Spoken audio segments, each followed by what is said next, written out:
জীবনে একটা জিনিস জানেন তো, আমি খুব বেশি বিশ্বাস করি। আমার এখন প্রায় ২৬ বছর বয়স হয়ে গেছে। তো একটা জিনিস আমি উপলব্ধি করতে পেরেছি, সবার প্রথমে নিজেকে খুশি রাখতে হয়। তো নিজেকে খুশি রাখার জন্য আপনার যেটা মন চায় সেটা করা উচিত। অবশ্যই সেটা একটা বাউন্ডারি থাকা উচিত, আপনার নিশ্চয়ই সেই বোধটা থাকা উচিত। কিছু কথা তো মানুষ বলবেই, মানুষের কাজই বলা। ইংরেজিতে একটা কথা আছে না, কুছ তো লোক কহেগা, লোগো কা কাম হে কেহনা। এই কথাগুলো আছে কেন আমি বলছি আমার ভিডিওতে, সেটা তো আমি আপনাদেরকে বলবো।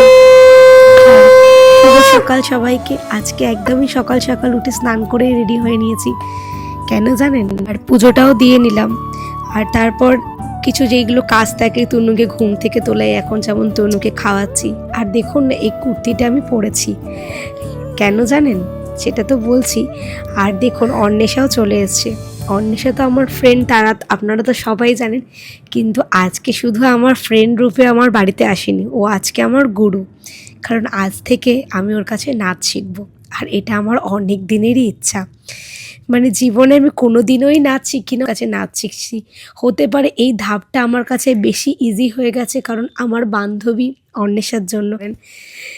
তো সেই জায়গা থেকে আমি নিজেকে লাকি মনে করছি যে ও আমার বন্ধু, আর ও নাচতে খুব ভালো পারে। ও ছোটোবেলা থেকেই নাচ শেখে। তো এই কথাটা শুনে অনেকেই এবার ভাববে হয়তো যে ধেড়ে বয়সে এখন আমি ধেই ধেই করে নাচবো। কিন্তু কি বলুন তো, আমি না এই ধীরে ধেই করে নেচেই হয়তো আনন্দ পাবো। তো সেই জন্যেই আমি নাচটা শিখবো। আর আজকের দিনটা আমার জন্য খুবই আনন্দের। বলতে পারেন আপনাদেরকে একটু ফ্রিতে আমি জ্ঞান দিচ্ছি।